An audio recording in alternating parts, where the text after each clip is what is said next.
Hi, my name is David Warner Matheson, and today I'd like to explain why I do not subscribe to the so-called ancient aliens hypothesis, and why I believe that most of the supposed contacts with extraterrestrials, which were put together and foisted upon the general public during the decades following World War II, are frauds and hoaxes.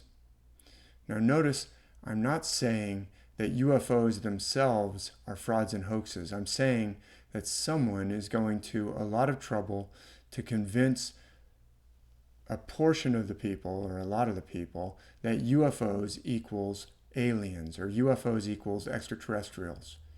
In his book, Revelations, Alien Contact and Human Deception, published in 2015, well-known, longtime UFO researcher Jacques Vallée documents evidence that groups, including both private groups and publicly funded government agencies, have deliberately created and disseminated UFO and alien contact frauds and hoaxes in order to deceive the public and to build up a kind of modern folklore surrounding alien visitors, perhaps in order to muddy the water surrounding the subject of advanced secret craft to such a degree that serious research into this subject becomes difficult or nearly impossible. In this video, I'm going to provide another line of evidence to demonstrate that many of the alien contactee hoaxes are fraudulent. A new approach that makes it very easy to spot a phony message supposedly coming from advanced extraterrestrial visitors. And that is proclamations purporting to come from extraterrestrials referring to ancient mythological events, usually biblical events, as if they're literal history. I'm convinced that such a proclamation is clear evidence that the message didn't originate from some advanced extraterrestrial at all, but rather from a human who's trying to deceive you and who doesn't realize that the biblical characters and events and the myths, the ancient myths, are not literal in nature, and they weren't intended to be literal in nature, and they weren't literal historical events. For the past 10 years, I've been researching and documenting the overwhelming evidence that the world's ancient myths and scriptures are based on celestial metaphor. This evidence clearly demonstrates that the figures and episodes described in the world's ancient myths and scriptures correspond to specific constellations and heavenly cycles, such as the annual cycle of the sun's apparent motion through the zodiac band, the background stars of the zodiac constellations. The figures and episodes in the Bible are no exception. I've now written several thousand pages containing many hundreds of illustrations and star charts showing that the myths of the world, including the stories in the Bible, are based on celestial metaphor. Virtually all of the figures and events described in the Bible can be shown to be based on the stars, on specific constellations. Adam and Eve, for example, are not literal persons. They're constellations in the heavens, and this can be demonstrated. The same can be shown for the figure of Moses and the crossing of the Red Sea, or the figure of David and his battle with Goliath, or the figure of Solomon, who built the temple with the twin pillars, or the figures of Jesus and the 12 disciples in the New Testament, or the figure of Michael, the archangel, battling with the dragon in the book of Revelation, chapter 12. And the amount of evidence piles up and piles up to where it becomes extremely compelling, or I would say conclusive. Here's a recent tweet. So I just want to show how pervasive this aliens folklore has become over the decades. So here's a recent tweet. It's a very interesting tweet. It's a good tweet. I'm not making fun of this tweet. It's a recent tweet from a podcast called Those Conspiracy Guys out of Dublin, Ireland, posted on July 7th, 2019, which says, quote, I was telling my nieces and nephews about these identical type figures, and they were massively intrigued. This type of stuff worldwide, pyramids, including Antarctica, and unexplained objects like the Olmec heads, etc., surely proof of aliens, right? We might find out soon. End quote. Notice that what we have here is a discussion of various types of evidence across continents, very interesting and intriguing evidence, exciting evidence, which indicates that the conventional paradigm of ancient history is gravely flawed and in need of radical revision. The conventional paradigm of history that we've all been taught, that we see on the television channels and specials, and that is taught all the way up through the schools, all the way through graduate school and universities. That conventional paradigm of ancient history is flawed and in need of radical revision. But then we're given an alleged explanation which says, quote, surely proof of aliens, unquote. So this is not evidence of aliens, or it's not sure proof of aliens at all. It's actually evidence of an ancient worldwide system based on celestial metaphor and designed to convey spiritual truths. And I would argue that explaining it away as the product of ancient aliens is another form of literalism, which makes it about some external, literal, historical, ancient, physical visitors, this time aliens, causing us to miss the actual message of the ancient myths. Now, I'm not picking on the creators of the Those Conspiracy Guys podcast. I'm sure they are not familiar with what I'm about to show you, but the particular example that they chose, showing an ancient Mesopotamian relief of a being generally identified as one of the Apkallu. They're mentioned in the ancient Mesopotamian myths and scriptures that have survived on the clay tablets. This depiction of an Apkallu from Mesopotamia holds a pine cone-shaped object in one hand, the upper hand, and a sort of satchel or bucket or purse or handbag in the other hand, the lower hand. So the upper hand, a pine cone-shaped object, lower hand, the reaching downward hand, holding a satchel or a bucket. This is a very important figure. It's a very important image, and it's one that I address in my most recent book, which is titled The Ancient Worldwide System. It was published just this May of this year. On page 440, I address this particular image. And I show evidence that it's based on a very important constellation, actually more than one constellation, a region of our night sky, a very important constellation and nearby constellation in our night sky. Now, this tweet that I'm highlighting here shows another very similar image, and that's labeled as being from Ecuador, which is obviously in South America. Now, this second image obviously looks extremely similar. It looks very Mesopotamian. It was allegedly part of a collection amassed in the 20th century by a Roman Catholic priest named Carlo Crespi, originally a Roman Catholic priest who was originally from Italy. Now, that image in that collection may or may not have been authentically found in Ecuador. It may or may not be an ancient image that was found in Ecuador. There's reasons to be somewhat suspicious of it. So let's just set that aside. But there are other examples of this very famous handbag or satchel or bucket type container in other artwork from the Americas, which is not in dispute.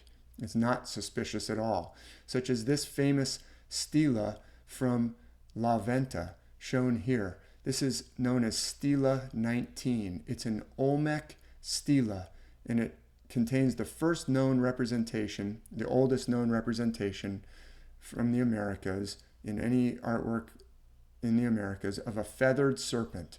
And within the coils or encircled by that serpent is a human figure holding this exact same type of satchel or bucket or handbag. La Venta is located in what is today southern Mexico. It's in the federal entity of Tabasco. along the Gulf of Mexico, and this stela is thought to date to the period between 900 BC and 400 BC. That's when the Olmecs were active in La Venta. Of course, the stela could be older, but anyway, La Venta is typically dated from 900 BC to 400 BC. So here we have a satchel or bucket or iconography of this handbag that's very similar, almost identical to the Mesopotamian iconography that is shown in the sculpture of the Apkallu. And now here's yet another example of this same type of bag or satchel from a pillar at the much more recently discovered site of Göbekli Tepe, which was only recently uncovered beginning in the late 90s, early 2000s. It was known about a little bit before that, but it was only recently uncovered. So this pillar is known as Pillar 43 in Enclosure D, that's how they've been labeled, of Göbekli Tepe. Göbekli Tepe is located in what's modern-day Turkey. It's not far from the border with Syria, and this site was deliberately buried not later than 8,000 BC.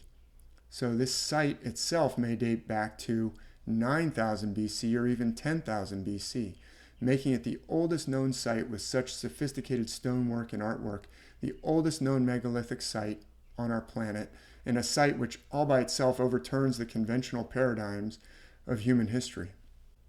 So note this pattern of a satchel, the same satchel shape or bucket or purse, which is extremely similar to the one that we saw carried by the Apkallu from ancient Mesopotamia and to the one carried by the figure on the Olmec stela at La Venta. So in my most recent book, The Ancient Worldwide System, I provide evidence that this Apkallu figure holding a satchel corresponds to the constellation Ophiuchus in the night sky. This is the constellation Ophiuchus right here. This is the outline of the constellation. The name Ophiuchus means a serpent holder. It's typically interpreted as a figure holding a huge serpent. One half of the serpent is on the left or east side of the central body when the feet are arranged downward, the way we see it when we're in the northern hemisphere. So one half of this serpent is on the left, or which is the east if we're looking towards the south when we're in the northern hemisphere. That's the tail end of the serpent. And the other half of that great serpent that's held by the figure of Ophiuchus is on the right of the central body, which is the west side as we're looking towards the south.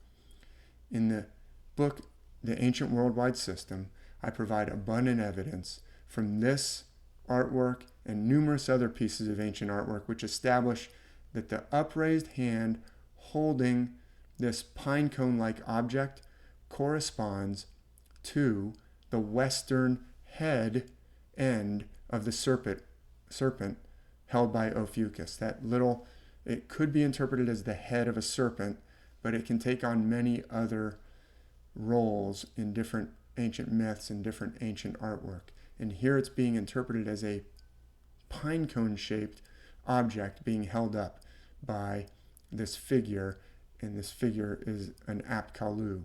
So in this image of the Apkallu, the eastern or the tail end of the serpent of Ophiuchus becomes the wings of the standing figure. And that satchel or bucket, what about that? That's held in the lower hand. That actually corresponds to the constellation Libra, which is located in exactly the right position relative to Ophiuchus to play the role of the satchel or bucket held in the lower hand of the Apkallu. And notice the outline of the constellation Libra. The outline of the stars of the constellation Libra resemble a satchel or a bucket. They play the role of this satchel or bucket. So the Apkallu that we're looking at here corresponds to the constellation Ophiuchus. He's holding a pine cone in his upraised hand. That corresponds to the head end of the serpent of Ophiuchus. He has wings on his back that corresponds to the tail end of the constellation. And he's holding a satchel-shaped object that corresponds to the constellation Libra, the scales or balances. It's a zodiac constellation, and it's right next to Ophiuchus. So as I explain in this most recent book and also in my 2016 book, Star Myths of the Bible, this very same constellation, Ophiuchus, plays the role of the archangel Michael, who battles with the dragon in the book of Revelation chapter 12. Here's a typical depiction of the archangel Michael holding a spear with which he's defeating the dragon, as described in Revelation 12. Ophiuchus figures in myth often carry a spear as their weapon of choice, and that's because of the outline of the constellation.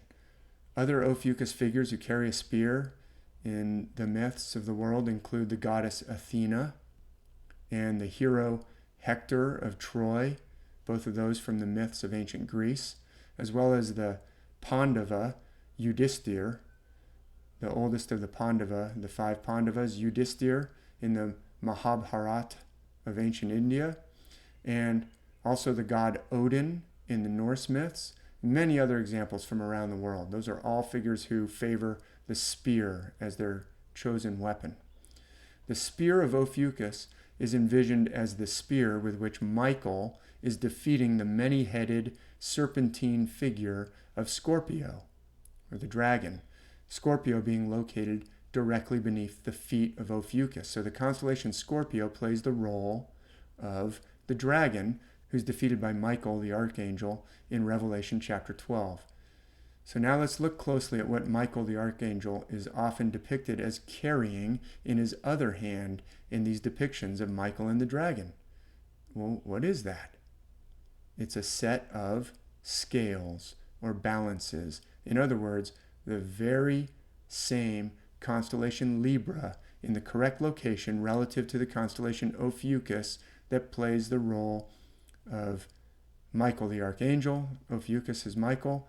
Well, the very same constellation Libra is being held in his lower hand, just like the satchel or bucket or purse that's being held in the lower hand of the Apkallu in the imagery from ancient Mesopotamia. This is pretty solid confirmation that we're talking about an Ophiuchus figure in both of these cases. In the La Venta image, the satchel is shown in conjunction with a feathered serpent. And in my book, The Ancient Worldwide System, I present evidence showing that the feathered serpent gods who are found in the myths and scriptures of Central and South America, those feathered serpent gods also correspond to this same constellation, Ophiuchus. So this is pretty clear evidence that we're dealing here with an ancient worldwide system of myth which is based on the constellations of our night sky. No ancient aliens required. The same sort of analysis can be conducted on virtually all the other figures and events described in the biblical scriptures, from the beginning of Genesis in the so-called Old Testament to the end of the book of Revelation in the so-called New Testament, the Revelation of John. These figures and stories are based on an ancient system of celestial metaphor, the same system of metaphor found around the world. For example, the figure of Moses. He also happens to be based on the constellation Ophiuchus, especially during the episode of the crossing of the Red Sea. Moses is a very important figure. He moves through different constellations in some of the different episodes. He might be associated with a different constellation than Ophiuchus, but he's often associated with Ophiuchus, and in the Red Sea crossing, he's associated with Ophiuchus, but instead of holding a spear, he's holding a rod or a staff, very similar to a spear. The left or east side of the serpent is the staff held by Moses, just like on the left side of the Ophiuchus is the spear held by the archangel Michael. So when he holds out this rod or this staff, the Red Sea parts, and you can see that the left or east half of the serpent of Ophiuchus, the tail end of the serpent, points into the Milky Way galaxy itself. And the Milky Way galaxy plays the role of the Red Sea in this episode. There's a dark rift in the Milky Way. I've talked about this in some other videos. I talk about it in my book, Star Myths of the World. This dark path across the Milky Way, This dark rift plays the role of the parting of the Red Sea in the Moses episode. The Milky Way is the Red Sea. So you can see that path, that dark crossing across the Milky Way, emanates from the very same region that Ophiuchus, or Moses, is holding out the staff into the Milky Way, the Red Sea. This same dark rift plays the role of a path or a bridge across the Milky Way in many myths around the world, including Native American myths from North America, found all the way across North America, from the west coast of North America to the east coast. And I discussed some of those in the 2017 book, my 2017 book, Astrotheology for Life.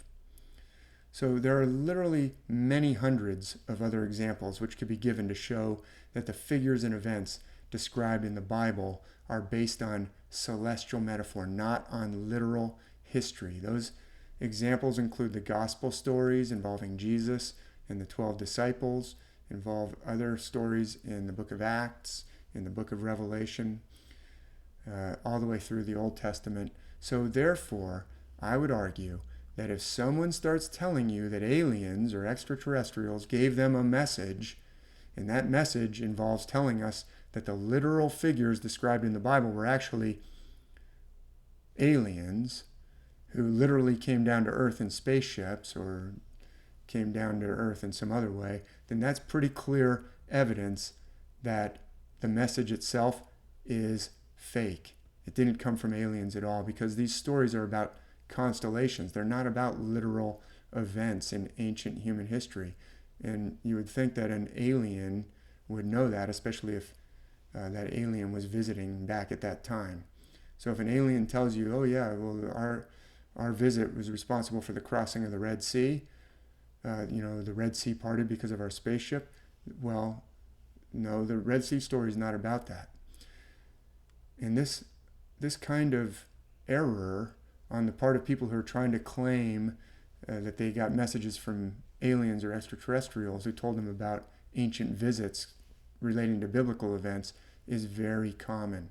For example, the Urantia Book was first published in 1955 and was supposedly given by advanced extraterrestrials.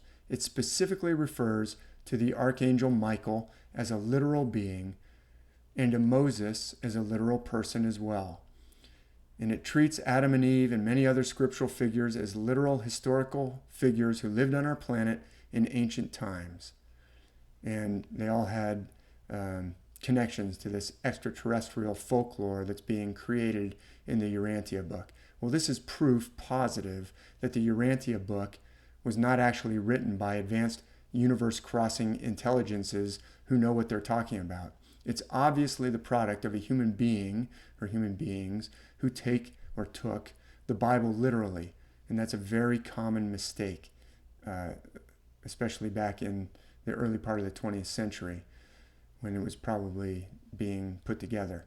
It's also notable that the Urantia Book is full of extremely despicable racist statements, such as the declaration in paper 48, section 6, that says, quote, all races are not alike, and the declaration in paper 51, section 4, that different races are less endowed than others with, quote, capacity for intellectual growth and spiritual development. Some are less endowed with the, quote, capacity for intellectual growth and spiritual development than other so-called races. It's like 1920s and 1930s pseudoscience that it's relying on. The whole concept of race is completely fraudulent to begin with. But anyway, in that same paper and section, the assertion that some races naturally enslave other races is also declared in the Urantia Book. Much of the book is about racial purification. It actually uses that phrase, racial, quote, racial purification, as well as something called, quote, racial upstepping. It's a racist book. So the Urantia Book is not a product of extraterrestrial intelligences speaking to the people of Earth. They call Earth Urantia. It's a racist product of a biblical literalist probably a Midwestern psychiatrist and eugenicist named William Sadler, who himself attended a Christian seminary and was involved in literalist churches, and who helped publish racist books with titles such as, quote, Racial Decadence, an examination of the causes of racial degeneration in the United States, unquote, published in 1922. And as longtime radio personality and anti-fascist researcher Dave Emery has noted, there are some passages in the Urantia book which echo Sadler's racist books word for word, which is pretty good evidence that they come from the same source. They don't come from extraterrestrials. They come from somebody who claims to have been in contact with extraterrestrials, who also talk about the Archangel Michael as one of these advanced extraterrestrial beings, when we've just seen that the Archangel Michael corresponds to specific constellations in the night sky, and not a literal. It's not a literal description in Revelation 12. It's a celestial metaphor. Another example of someone who claims to have received direct messages from extraterrestrial beings who proclaim that biblical figures were actually aliens or people who interacted with aliens is the French former race car driver named Claude Vorillon, who calls himself Ra-El. He took on the new name Ra-El after he met with extraterrestrials, supposedly, and he founded this cult called the Raelian cult. So there's still people who read the Urantia book and follow it and believe it came from extraterrestrials. There's still people who follow the Raelian cult. In his book that's called Intelligent Design, Message from the Designers, that's the title of his book, he claims that in the 1970s, he was visiting a volcano in France, and while he was there, he saw this UFO come down, piloted by an extraterrestrial who already knew all about him, and who told him to come back the next day with a Bible and something to take notes with. So that's what he told him. Bring a Bible, and I'm going to explain to you everything about the Bible. And then, so he came back the next day, and he met with the extraterrestrial again, and the extraterrestrial supposedly proceeded to explain many of the most famous stories in the Bible as literal history involving these extraterrestrials that he represents, including the story of Adam and Eve, the story of Noah and the ark, the story of the destruction of Sodom and Gomorrah, all of which can be shown to be based on celestial metaphor and have nothing to do with supposed visits by aliens. But that's what the aliens were saying, that they were. So if Rael was supposedly visited by aliens who told him these stories were actually ancient visits by themselves, that they have records of, then those aliens are either lying to him or they were deluded if they thought that the Bible was about them and their previous visits, because it's not. Or most likely the entire story was made up by somebody, not necessarily by Rael. I don't know what role he might play in it. Maybe he's deluded as well. I don't know. But the entire story was made up by someone who doesn't realize that the Bible is built on celestial metaphor. Or if they realize it, they don't think you know that. They think you think that it's literal. It blows up the whole credibility of these alien stories. It's like if someone told you they were visited by advanced aliens, and these advanced aliens started explaining semiconductors, but their explanation of the semiconductors was totally incorrect and displayed gross ignorance of how a semiconductor works, then you would say, wait a minute, I don't think that really came from an advanced alien. It probably came from some person trying to make up a story who doesn't actually know how a semiconductor works. It's like if somebody tried to tell you that they had this message from advanced aliens, they were visited by advanced aliens at a remote location, and those aliens said, we've been to Earth many times for many centuries and millennia, actually. We have to come down here to get your oil from Earth so we can make gasoline to power our search engines on our advanced web browsers. Well, that'd be just ludicrous. It'd be like, wait a minute, what? They've been coming here to get gasoline for their search engines? Search engines aren't literal engines. It's kind of a metaphor. We use the term engine to talk about a search engine, but it's not a literal engine. So if someone gives you a story about aliens who, in their story, they tell you these advanced aliens were getting gasoline for their search engines, then you can be pretty sure that story was cooked up by someone who doesn't really understand that the term search engine is just a metaphor. It's not about an actual engine that needs gasoline. So same thing about the Bible. It's a metaphor, but not everyone understands that. So if they make up a story about aliens and they start saying the aliens explain the Bible, because it all talks about their literal visits, well, you can be pretty certain that whoever made up that story was not actually an advanced extraterrestrial who actually visited Earth during Bible times and met with Adam and Eve or with Moses or whomever they say they met with. So there's dozens of other examples that could be offered. It's actually a very recurring pattern. I was actually in the Army in 1997 during the time that comet Hale-Bopp was passing through the inner solar system. And I was actually out in the desert around Fort Irwin in California at the National Training Center at the time when I saw this comet for the first time. I didn't even know there was a comet in the area. Back then, they didn't. First of all, I was out in the desert. I was walking back by myself towards my Humvee across the desert floor, and I looked up, and there's this beautiful comet. It was spectacular. Well, later, during an after-action review, we called them AARs, after-action review. We had this AAR in one of these vans. You'd have to go find this van out in the desert, like a container van, where these the observer controllers, they were called, the trainers, would kind of review the previous training exercise and show us how many, what we did right and what we did wrong. But at the beginning of the AAR, they showed us some recent news footage, and they were showing clips from the news about this Heaven's Gate cult, this mass suicide that took place in March of 1997. We were all shocked. We hadn't heard about it because we've been sitting out here in the desert doing all these maneuvers, and I remember distinctly hearing about it for the first time inside this van, this container van in the middle of the desert in the middle of the night at the beginning of an AAR. Well, the Heaven's Gate cult, their website is actually still up. It's still maintained on the internet in largely the same format without very much change since that ritual suicide, mass suicide that took place in 1997. And that website, you can go there and find a, quote, 1995 statement made by an ET presently incarnate. That's what they call it, a 95 statement by an ET presently incarnate, and meaning an extraterrestrial speaking through a human being.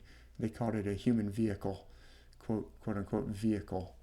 That statement declares in paragraph 19 that all of the gods humans have ever worshipped are actually, quote, space aliens. That's what they call them, space aliens. That's the term they use.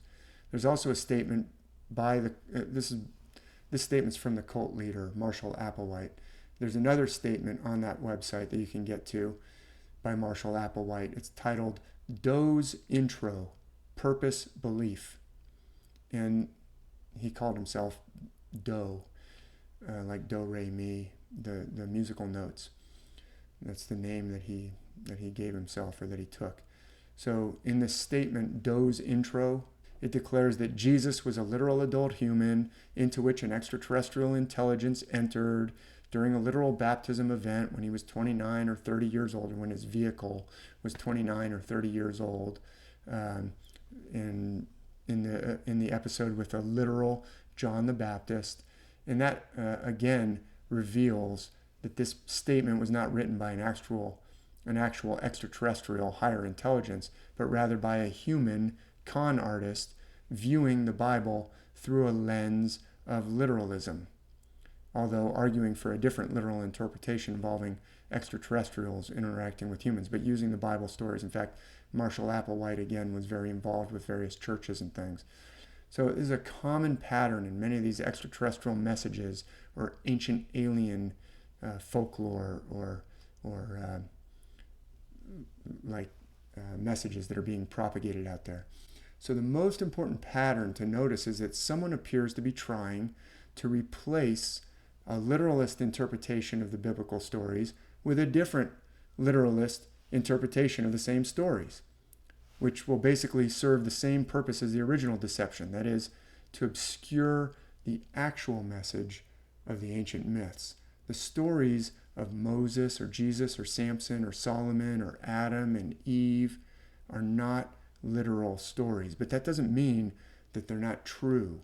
It doesn't mean they're not conveying truth. It just means they're not literal history. They're designed to convey real and profound and also very practical truths for our lives. But if you take them literally, then that tends to obscure or even invert that message. If you believe they're about ancient extraterrestrials or space aliens, that will obscure their actual message just as effectively as any other literalistic misinterpretation will obscure it. It's very telling that these supposed alien contact messages, which attempt to bolster their claims with connection to